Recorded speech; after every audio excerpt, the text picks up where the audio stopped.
Antena Zero.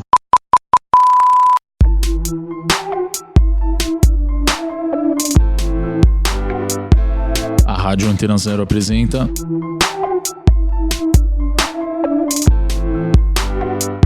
Nota de Rodapé.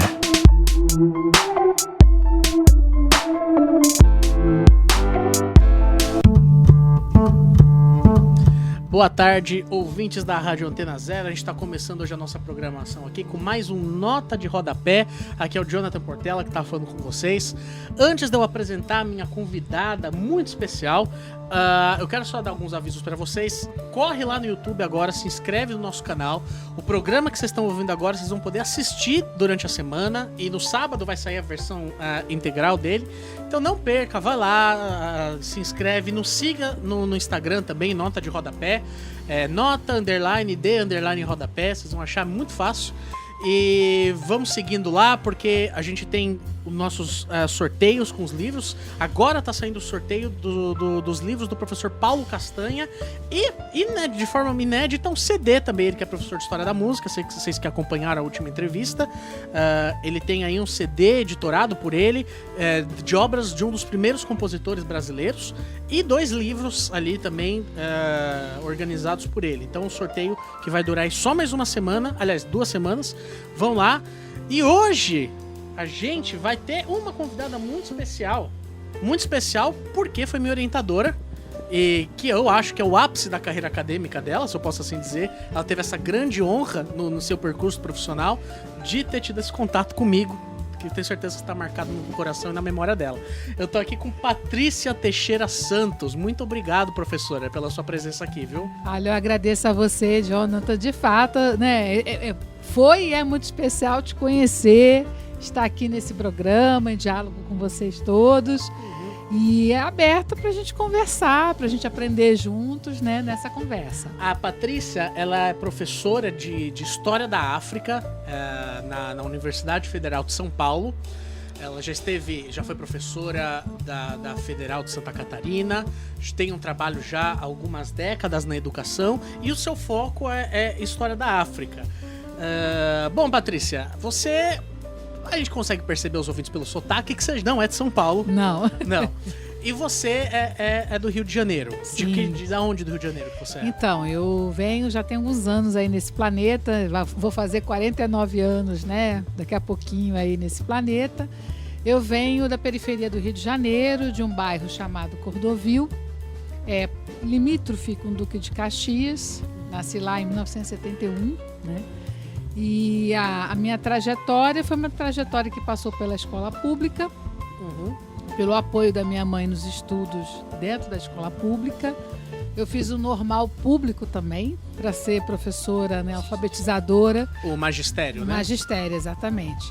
E a minha ideia, justamente, quando eu estava vivendo a minha vida e crescendo, né, nos anos 70, final da década de 70 e 80, havia muito aquela ideia de que é pela educação que a gente transforma a sociedade, o mundo. Eu cresci com professores da rede pública que tinham essa perspectiva. Eu dei muita sorte de encontrar professoras e professores na escola elementar e na escola do fundamental que tinham essa perspectiva de fomentar um pensamento crítico, de mostrar que a gente é que precisa caminhar, né?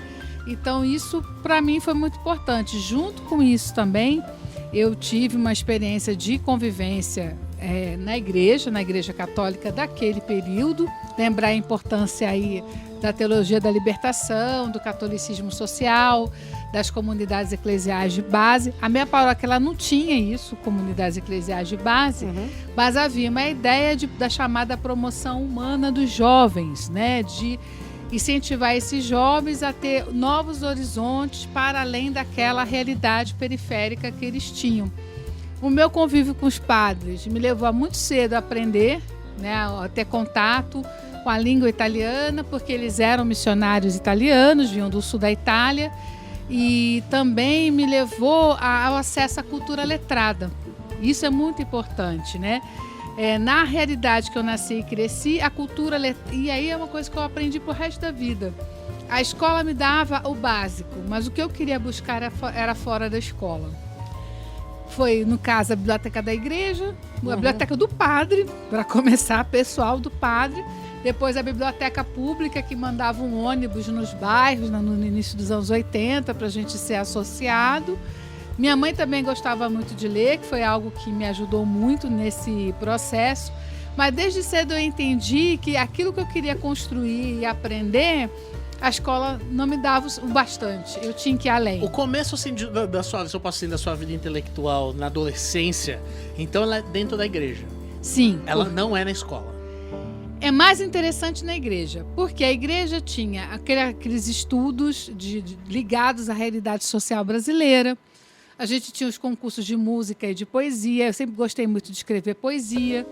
Existia os encontros de jovens que a gente poderia expressar, apresentar nossos contos, nossas poesias. Era um ambiente muito legal. E era um ambiente de fim de ditadura. A gente queria muito expressar a nossa criatividade, mas haviam duas perspectivas. Já começava naquela época colegas que queriam falar da realidade da periferia e eu que não sabia muito o que fazer com aquilo. Eu achava que eu nasci na periferia, mas eu tinha o direito e o dever de transitar por outros espaços. Isso um pouco me gerou uma certa culpa, mas ao mesmo tempo foi algo muito importante para eu fazer a escolha pela área de história, que eu me tornei professora. Porque eu achava que assim, eu poderia ter vindo da periferia, mas ao mesmo tempo que vim da periferia, eu poderia me propor diálogos com outros espaços e ser uma pessoa que transita na cidade, no país, no mundo. Então, um pouco isso me governou um pouco. E né? da sua realidade de uma pessoa que foi criada na periferia do Rio de Janeiro, nos anos da ditadura, como é que foi essa trajetória para você escolher história como graduação? E como você via a trajetória dos seus amigos da mesma realidade, de uma periferia do Rio de Janeiro, nos anos de ditadura, para chegar na universidade? Bom, da minha época, se eu pensar na minha turma do primário, da alfabetização até o 4º ano, que eu me recordo, somente 4 pessoas chegaram à universidade. Da trajetória do fundamental, eu acho que no máximo umas 6, 7 pessoas. No total, eu tenho mais ou menos uns 11 colegas de um grande número de jovens que estudaram comigo, que chegaram ao ensino universitário. E que seguiram em pós-graduação 3. Eu e mais 2 colegas. E você, e por que você chegou no curso de História? Eu cheguei no curso de História porque eu tinha uma inquietação muito grande de que o mundo não era aquilo que não era natural as relações que a gente vivia.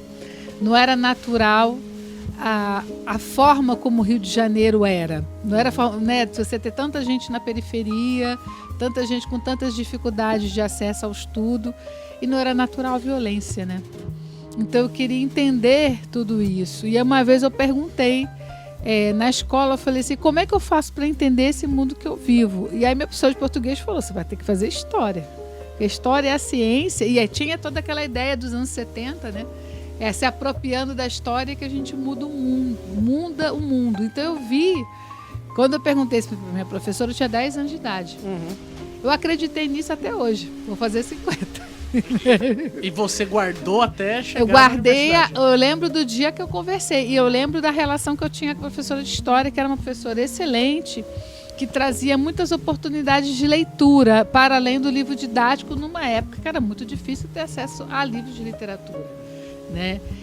Outra coisa que foi um gesto que me comoveu muito na vida foi que a minha mãe viu que eu gostava tanto de ler, que ela comprou com esses mercadores que vendiam na porta. Não sei se aqui em São Paulo tinha isso nas periferias. Uma pessoa que vai na tua porta e vende de balde a coleção dos irmãos Grimm, que foi o que aconteceu comigo. Então tinha um senhorzinho que vendia balde, panela de pressão e a coleção dos irmãos Grimm. Aí ela foi e parcelou essa coleção, e eu li toda a coleção dos irmãos Grimm. Porque eu tive, a minha geração teve a percepção de que o que era oferecido na escola era muito pouco.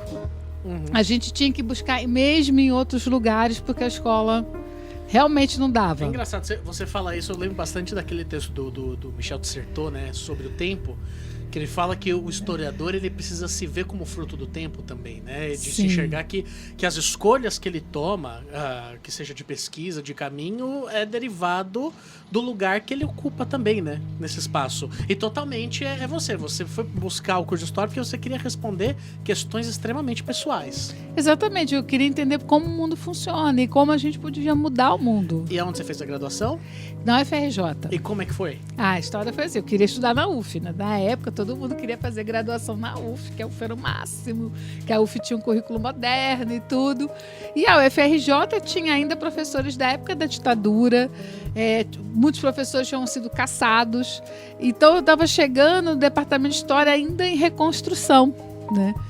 E aí, na seleção do vestibular, eu fiz pontuação para entrar na UFRJ e não entrei na UF. No início, eu fiquei muito triste, porque eu queria muito ter feito UF, né? Mas a UFRJ foi fundamental, porque eu peguei uma universidade que questionava o processo da ditadura e do autoritarismo no departamento, tendo ainda professores que eram identificados com aquela estrutura da época da ditadura, que estavam se aposentando, com uma leva nova de professores. Isso, do ponto de vista da formação, foi complicado, porque, por exemplo, eu não tive professor de História Contemporânea. Eu tive aulas, sim, de História Contemporânea, mas, assim, eu não tive, como a gente tem hoje, uma área de História Contemporânea. Que interessante, História né? moderna, eu não tive praticamente. Não História teve moderna. a história da África também, né? Muito menos, não se falava. Era um curso diurno, de 7 ao meio-dia. E eu já trabalhava, eu já era docente. E eu lembro de professoras que chegavam para mim, quando eu tinha que levantar 11h15, 11h30 para ir trabalhar, dizendo assim: você nunca vai terminar esse curso. Você nunca será uma professora de história. Eu via isso, às vezes, em algumas disciplinas, todas as aulas.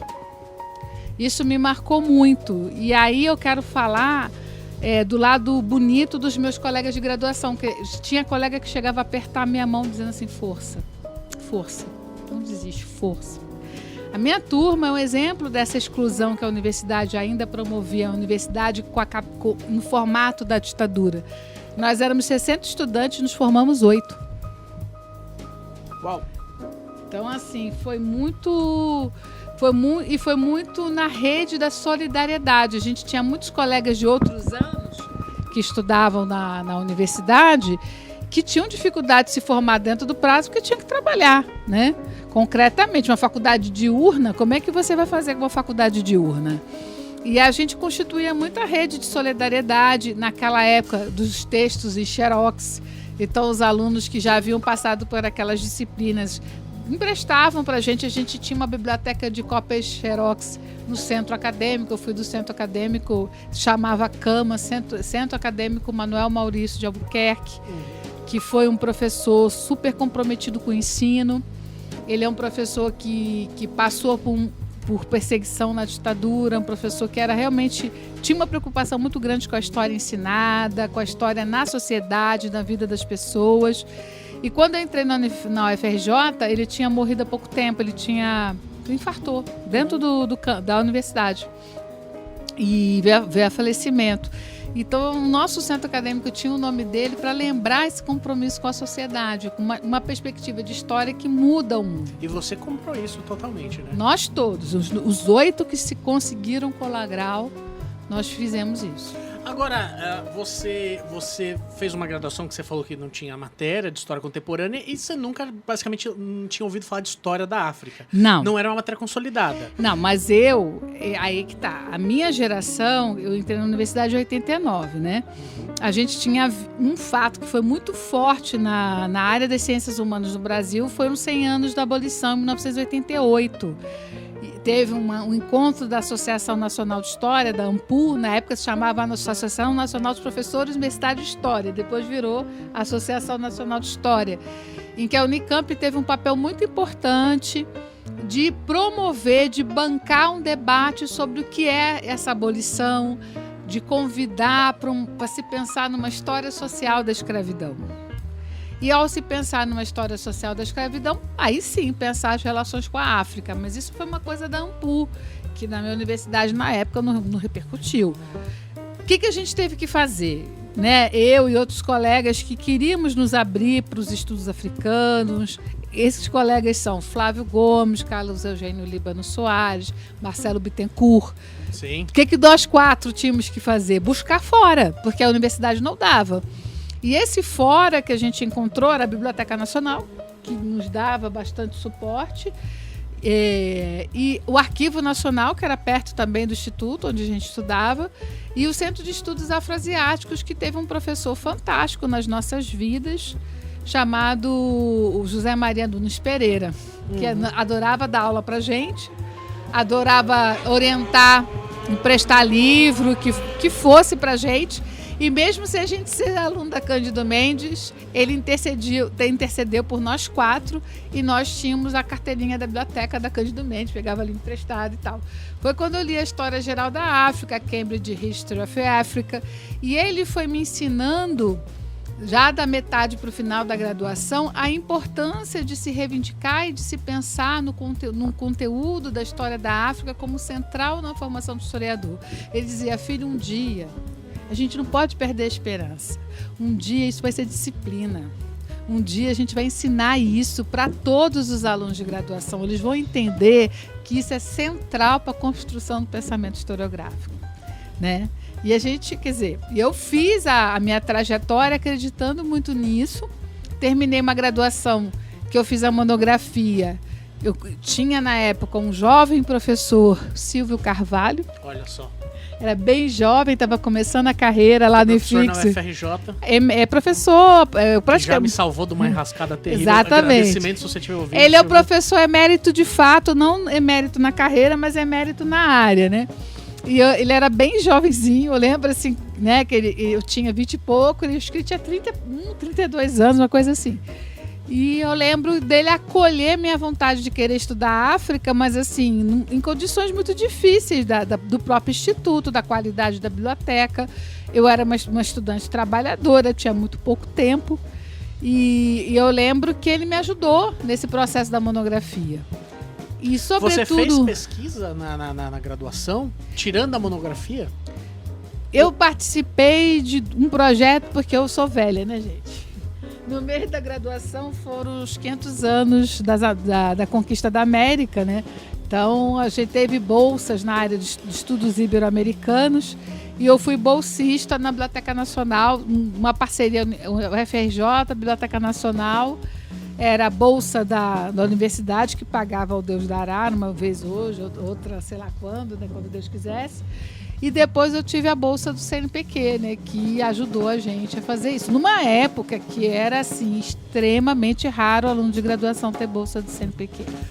Eu queria que você contasse uma história, contasse para os nossos ouvintes, que é uma história muito inspiradora. Eu gosto bastante quando você me contou, de quando você decidiu fazer mestrado e você foi buscar, assim, completamente sem noção de mundo, você foi atrás do professor Daniel Aran Reis. Então, aí vou fazer o vínculo com o fim da graduação. Eu lembro que eu conversei com o Zé Maria, a gente chamava José Maria de Zé Maria. Eu conversei com o Zé Maria. Eu falei: Zé Maria, eu queria fazer uma monografia que fosse uma contribuição. Porque eu não penso... Gente, mestrado hoje é muito comum, mas na minha época era muito difícil. Eu não pensava a princípio a fazer mestrado. Eu queria ser uma excelente professora do ensino público. Eu achava que eu estaria cumprindo muito bem a minha missão fazendo isso. Então, para mim, a monografia era realmente o último ato acadêmico que eu ia fazer. Aí eu falei assim, eu queria fazer uma reflexão que ajudasse de fato aos alunos. Aí o Zé Maria falou: Patrícia, toda essa discussão de colonialismo e resistência anticolonial está muito defasada no Brasil. Na época, né, que eu me formei, isso no início dos anos 90. Isso está muito defasado. Você podia ajudar a gente a refletir sobre o MARD do Sudão. Na época foi a maior revolta anticolonial da África no século XIX. E através do MARD, você nos dizer algumas coisas sobre o colonialismo, porque a gente não tem nem traduzido direito o material sobre isso. Se você conseguisse escrever algo, seria bem interessante. Eu lembro que na época que ele está me propondo isso, a gente estava começando no Oriente Médio a situação da intifada.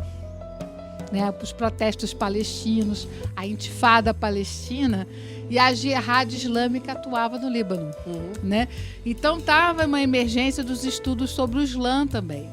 E aí eu fiz essa opção de começar a trabalhar via documentação missionária de uma congregação que ficou muito tempo no Sudão e que tinha casa no Rio de Janeiro.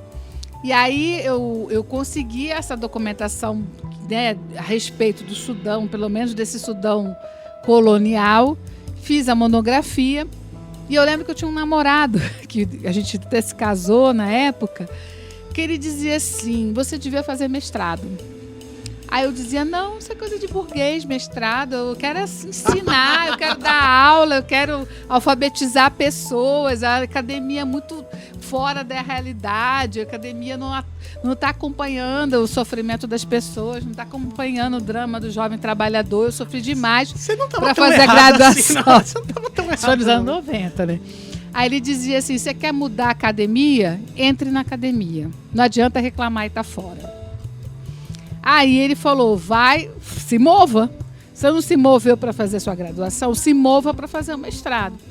Aí eu já tinha ouvido falar do Daniel Arão Reis Filho, da fama dele.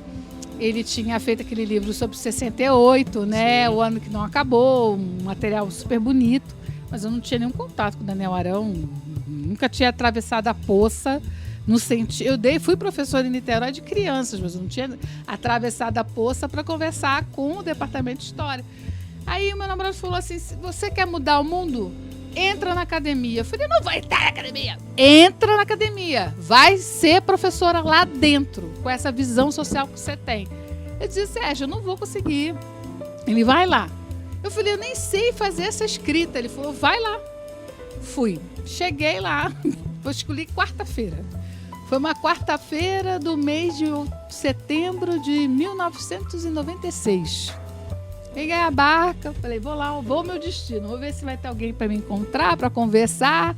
Quando eu chego, o Daniel Arão estava arrumando o armário da sala da pós, que ele era o chefe da pós-graduação.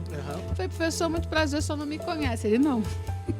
Mas eu conheci, aí eu me apresentei, falei, sou professora da rede pública, eu acredito que eu quero continuar estudando África, mas não tem nada que incentive isso e tudo. Aí ele falou, eu fui cooperante em Moçambique, a África foi muito importante na minha vida, o que você quer estudar? Eu falei.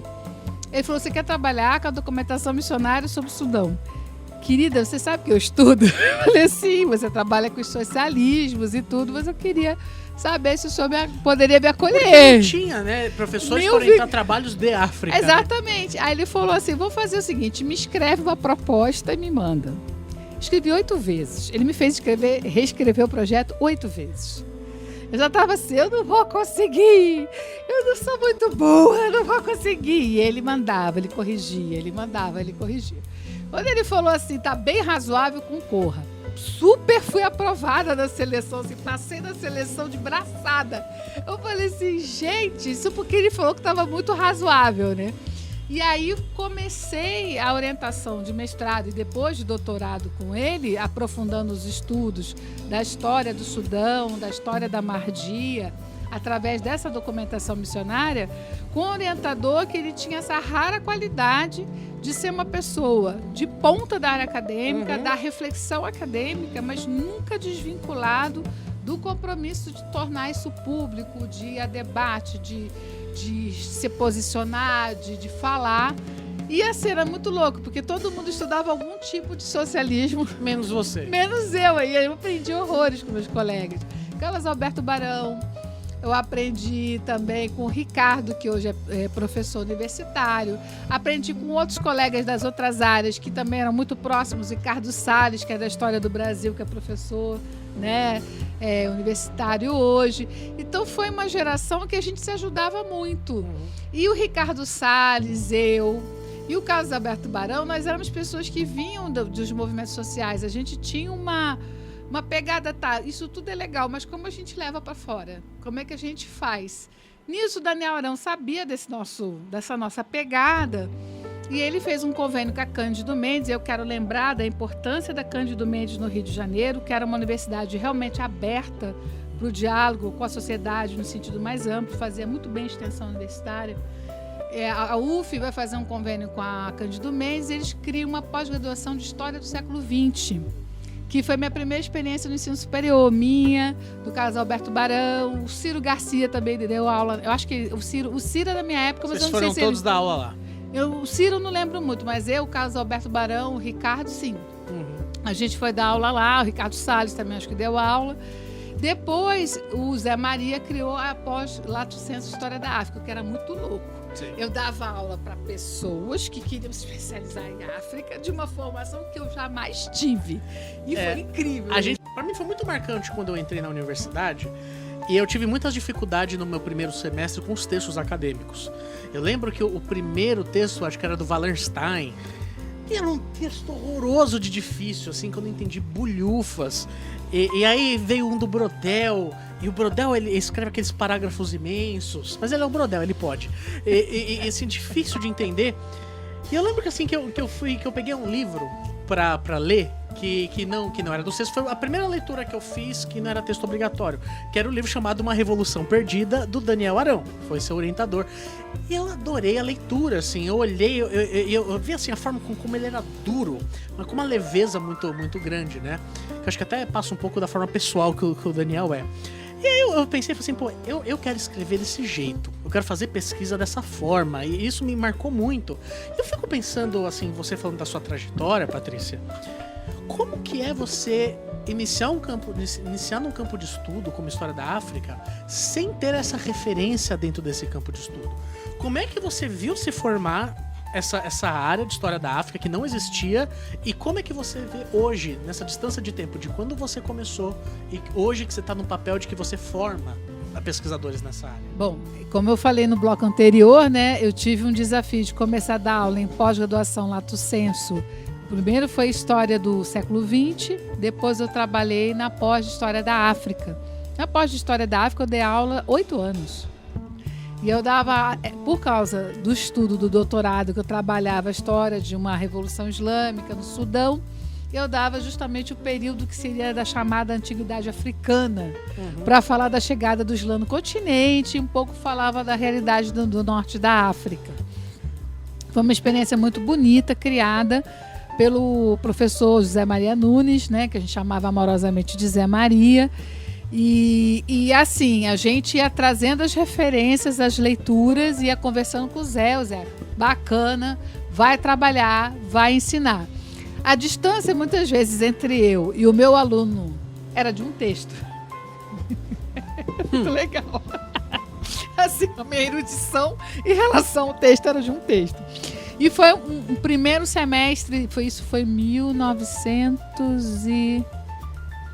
Isso foi 2002. Por aí. E aí a gente começou a fazer esse trabalho forte e aí eu fui agregando outras leituras, fui trazendo outras experiências. Eu fiquei sempre dando a mesma disciplina, o Zé Maria mais ou menos mantinha a gente nas mesmas disciplinas para a gente construir um cabedal em torno disso. E tem uma história, assim, na área dos estudos africanos a gente tem muitos caminhos. Tem os caminhos que vieram das próprias universidades. No processo da descolonização da África, a gente tem a criação do CEAL, do Centro de Estudos Afro-Orientais da Universidade Federal da Bahia, que tinha relação com os departamentos que estavam sendo criados de Ciências Sociais, Economia e História nos países que estavam se tornando independentes em África. Eu lembro de um período que eu consultava muito as revistas do CEAL, que tinha na biblioteca da Cândido Mendes colaborações, dossiês organizados pelos professores da Universidade de Kinshasa, que é uma universidade que essa área de ciências humanas foi fechada pela ditadura do Mobutu Seseko, mas que produziram coisas incríveis de se pensar nação, de se pensar cidadania nos anos 60. Então, uma discussão, uma bibliografia excelente. O Senghor também tinha apoiado um festival de artes negras no Brasil, tinha as visitas das missões diplomáticas do Senghor, que os baianos guardaram toda essa documentação do período das visitas de Senghor ao Brasil, fizeram tradução, publicaram na revista do CEAL, publicaram na revista da Cândido Mendes. E essa motivação do ensino universitário voltado para a história da África estava muito ligada aos estudos da história contemporânea e não de outros períodos históricos. numa perspectiva da gente conseguir ter um olhar para a África de uma troca intelectual, de se aprender com processos sociais africanos, de se aprender com os intelectuais africanos, de aprender com as pesquisadoras e pesquisadores, se diferenciando desse paradigma do estudo do negro atrelado à história atlântica. A gente queria fazer na história contemporânea algo mais próximo da realidade mesmo contemporânea, da Comunidade das Nações, da ONU, de outros fóruns internacionais de debates e encontros. E como eu estudava uma realidade colonial que era muito distinta, esse exercício que o Zé Maria convidava a gente era muito legal. Só que quando eu chegava para a minha realidade de doutoranda em História, nenhuma disciplina tinha a ver com nada. Né? Eu fazia disciplina que eu aprendi muito metodologicamente, tive professores maravilhosos, a Raquel Soyer, a Ângela de Castro Gomes, o próprio Daniel Arão. Só que assim, me servia muito, e foi muito importante, metodologicamente, mas como construir essas referências? Então, a ausência me leva ao estudo. Quando eu ganho a Bolsa PDE para ir para a Itália, aí sim eu começo a lidar de fato com uma bibliografia mais densa e com um ambiente muito mais propício aos estudos africanos. Quando você vai para a Itália, você vê uma realidade de estudos completamente diferente da que era na Academia Brasileira. Sim, porque era muito mais... Por exemplo, eu fui era trabalhar... um campo consolidado. Sim, em Roma eu trabalhei com a bibliografia do Instituto Ítalo-Africano, que era uma potência. Tinha a parte de estudos africanos e de estudos afroasiáticos, que era um negócio, era uma potência. Quem criou esse instituto era um intelectual democrata, uma pessoa que queria construir uma Itália diferente, chamado Teobaldo Filesi. Ele era bem velhinho quando eu fui para a Itália, e esse instituto era uma potência. Né? Era uma potência, assim, era obrigatório para quem ia fazer formação de estudos africanos na Europa, porque tem outros circuitos de formação de estudos africanos, né? Eu tive a chance também de ter uma universidade muito competente, como a UF, em outras áreas, para conseguir ter essa formação fora. E sempre a ideia de que esses estudos africanos ele se dá pelo diálogo e pela abertura de sair do lugar de conforto. Sim. De você construir a disciplina. Isso foi muito importante porque até 2002... Os meus colegas, oficialmente eu era aluna de contemporânea, porque meu professor era professor titular de História Contemporânea. Aí os meus colegas diziam assim, mas Patrícia, você é tão estudiosa, você é tão esforçada, você vai fazer uma tese em África, você não vai conseguir emprego, Patrícia, ninguém vai querer te empregar, qual departamento vai querer te empregar? Eu lembro na graduação de Nossa, uma professora... eu ouvi isso semana passada. Eu lembro na graduação uma professora me dizendo, olha minha filha, você estudando Sudão, querendo discutir a Mardia, fazer um livro sobre isso, você não vai conseguir emprego em lugar nenhum, querida. Em História Contemporânea, se vir alguém com Primeira Guerra, Segunda Guerra, essa pessoa passa de você no concurso. Isso foi, gente, até 2 de janeiro de 2003. No 3 de janeiro de 2003 é divulgada a Lei 10.639. Então, na cara de vocês. De gata borralheira, virei a princesa Cinderela, né, da historiografia. Todo mundo, Patrícia! Essa é a lei, só pro ouvinte entender, é a lei que institui a obrigatoriedade do ensino de história da África. Sim, aí todos os colegas, Patrícia, você quer ter fé, você quer ter perseverança. Você viu, Patrícia, a senhora chegou. Você comprou a área na planta, né? Exatamente. Eu ouvi essa piada de um colega. Exatamente isso. Só que a gente já tinha um colega ainda mais avançado, que estava defendendo tese nessa época, que era o Marcelo Bittencourt. Então Sim. Ele estava assim, era pra ele, né, meu irmão? Né? A bola veio tá no Rio de Janeiro dele. Até hoje, né? Isso, a bola veio pro pé dele. Então foi muito legal, assim. Literalmente porque ele estuda futebol, né?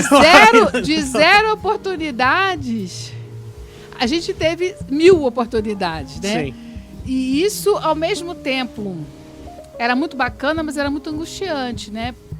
A gente percebia, a gente já tinha fóruns e encontros nossos, de que a gente tinha que bancar o doutorado, que estava todo mundo fazendo doutorado na época, e ao mesmo tempo ajudar a consolidar a área no CNPq, que estava tudo começando, né? Então, assim, eu defendi o doutorado em 2005, 4 de fevereiro de 2005. Uma semana depois, eu já era professora visitante na Federal de Juiz de Fora. 8 meses depois, eu já era docente na Federal de Santa Catarina.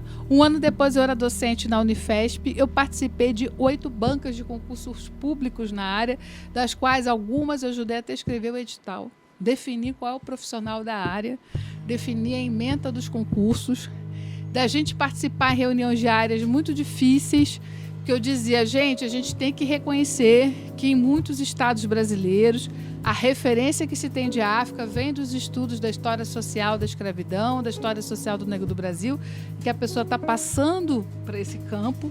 E havia colegas que diziam não, ou estudou África ou não vai entrar na universidade. Então isso foi muito tenso, isso deu muita discussão, mas eu acho que toda essa discussão foi importante porque estava se construindo um campo, estava se construindo uma área.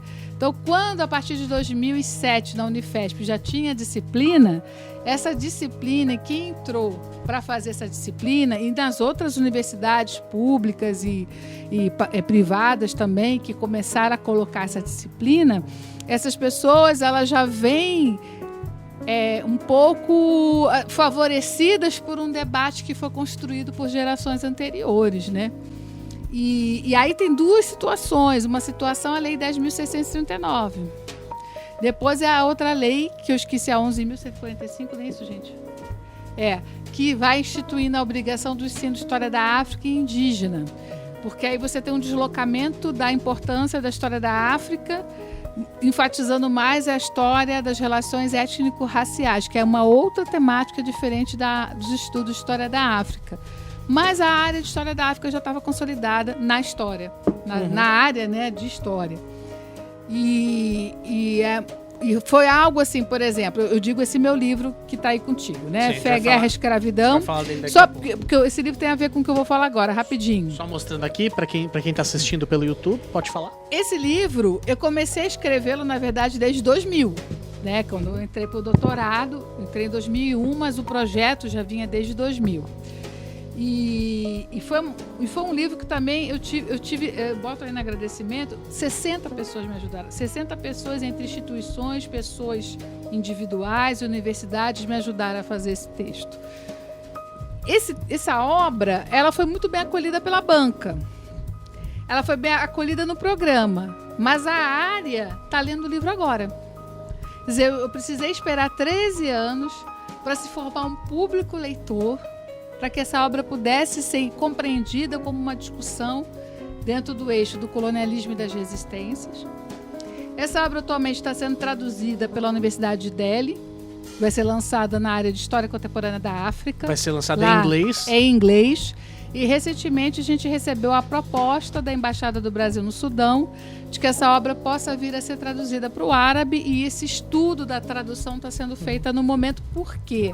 Porque neste exato momento no Sudão está se abrindo para outras abordagens não sudanesas sobre a história do processo colonial sudanês e da formação da nação sudanesa contemporânea. E já que a gente está abrindo essa brecha, vamos falar mais especificamente do livro, então. Ele se chama Fé, Guerra, Escravidão, uma história da conquista colonial do Sudão. Você trabalhou de 1881 a 1898. Vou mostrar de novo aqui para quem está assistindo no YouTube. Para quem, já adianto, para quem tá ouvindo agora o programa, daqui a pouco esse livro vai estar sendo sorteado. Não exatamente esse que eu estou seguindo agora, porque esse é meu, está assinado já. Mas a editora da Unifesp, que a gente já agradece aqui publicamente, está doando um exemplar do livro. A gente vai sortear no nosso Instagram. Ele é um trabalho que é fruto do seu doutorado. Demorou um certo tempo para ser publicado. Talvez até por essa questão que você falou, ter um público para... Tem uma editora que compreendesse o papel Exatamente. Do livro. E que agora ele tá sendo expandido. Vai ter uma tradução para o inglês. Vai estar sendo estudado agora para ser uma tradução do árabe. Do que você trata nessa pesquisa, o que você trata nesse livro e por que você acha que, fazendo já aquela propaganda, por que a leitura é válida para o estudante de história, você que quer estudar história. Então, quando eu fiz esse livro, na época que começou em 2000, foi até 2005, né? Foram 5 anos trabalhando em cima dessa obra. A grande discussão que tinha na época, lembrando do 11 de setembro de 2001. Então, quando eu fiz o doutorado e fiz o projeto para entrar, eu queria rediscutir a categoria resistência colonial. Uhum. através do exercício de se ver a revolta mais estudada e mais conhecida da historiografia contemporânea em África. Uhum. Mesmo que você não seja uma pessoa que goste de África, que estude África, se ensina história contemporânea, tinha que saber da Mardia. E quem vai dar o tom para dizer que a Mardia tinha que ser estudada era Winston Churchill. O primeiro historiador ocidental a escrever sobre a Mardia foi o próprio Churchill. Foi a tese dele em História Militar. Ele participa da expedição que conquista o Sudão dos mardistas. Da expedição que o coronel Kitchener destrói o exército mardista e estabelece o condomínio anglo-egípcio. O Winston Churchill é um jovem soldado, que ele participa da tomada de Khartoum e Omdurman. Ele ficou tão tocado com o que ele viu ali, que ele fala, gente, aqui está tomando uma proporção que daqui a pouco vai explodir um conflito mundial.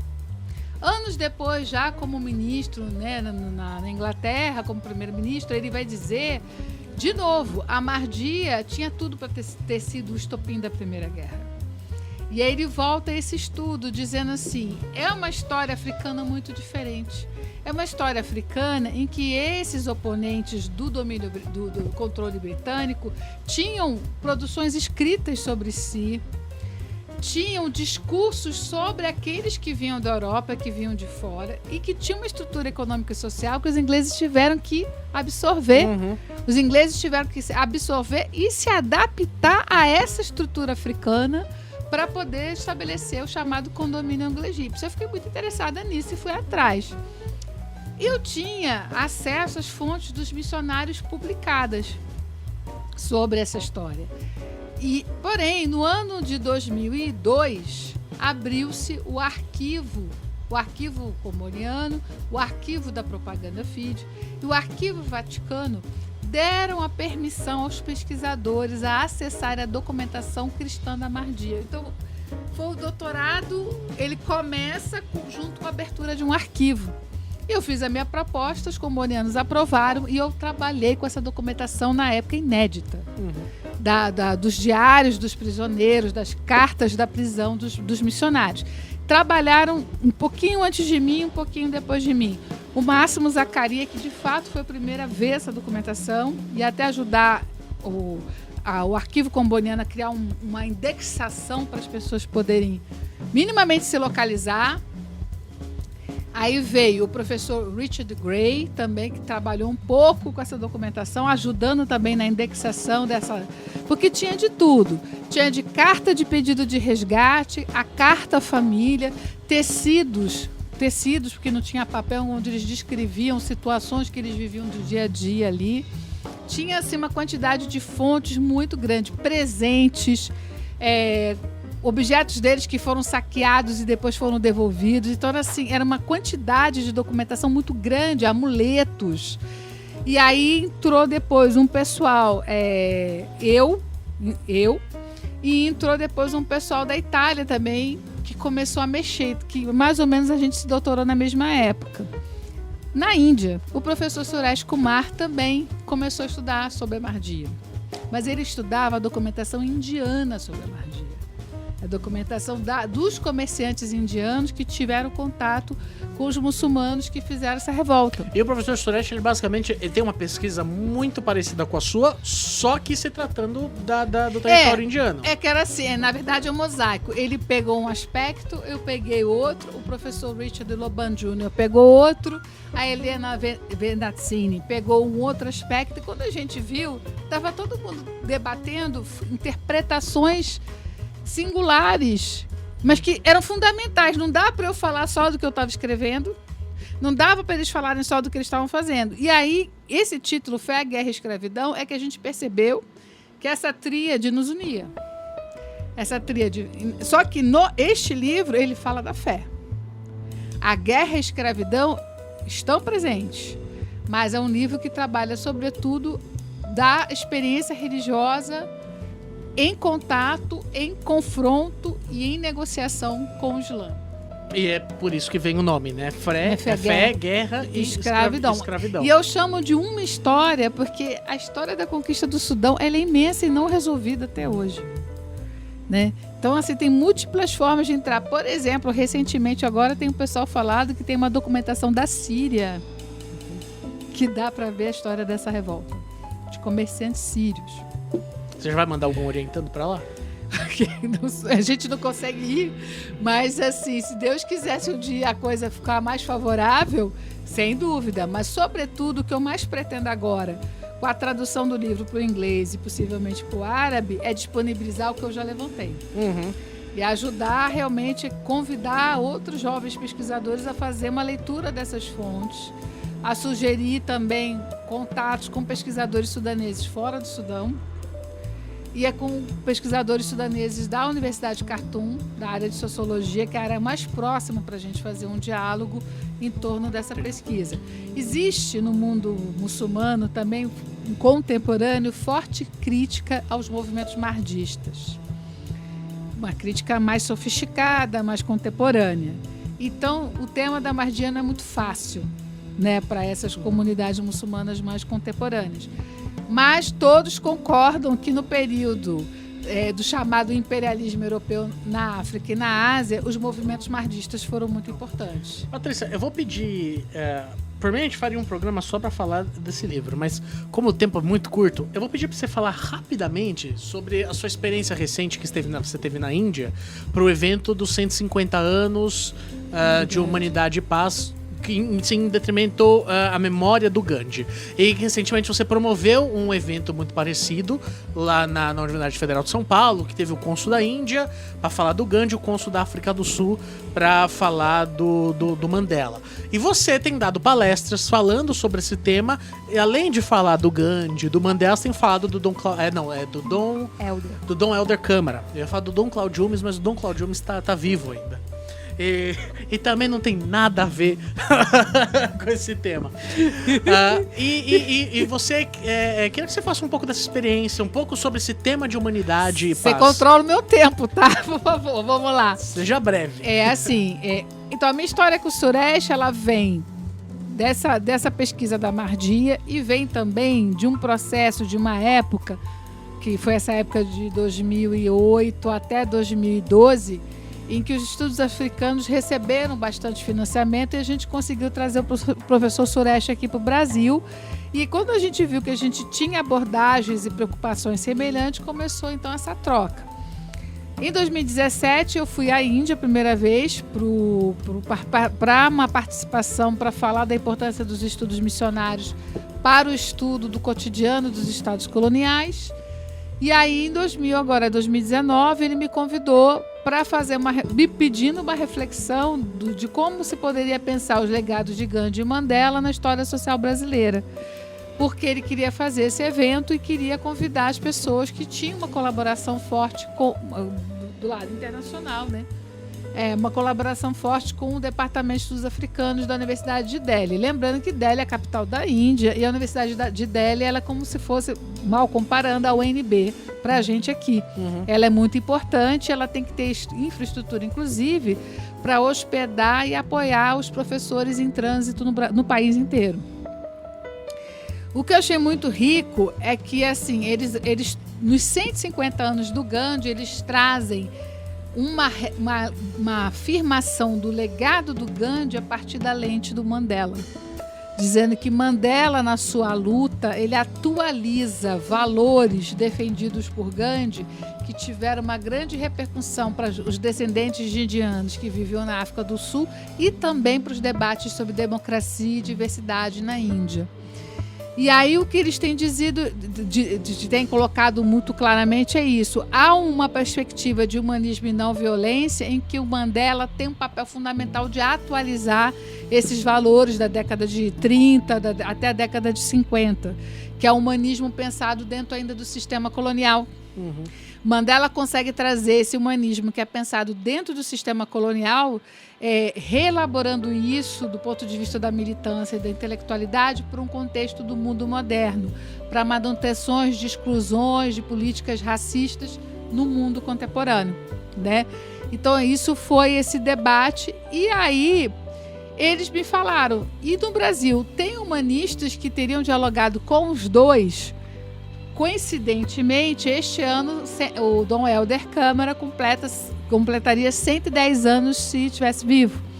E ele bebe tanto das fontes do Gandhi, das referências gandhianas, como conheceu pessoalmente o Nelson Mandela, né? E tinha uma imensa admiração por Nelson Mandela. Então, assim, como tanto Gandhi quanto Mandela e Dom Helder fazem uma leitura religiosa também do espaço político e da luta, eu achei que era legal fazer essa aproximação e esse debate. Esse debate foi feito na Unifesp, uma primeira edição.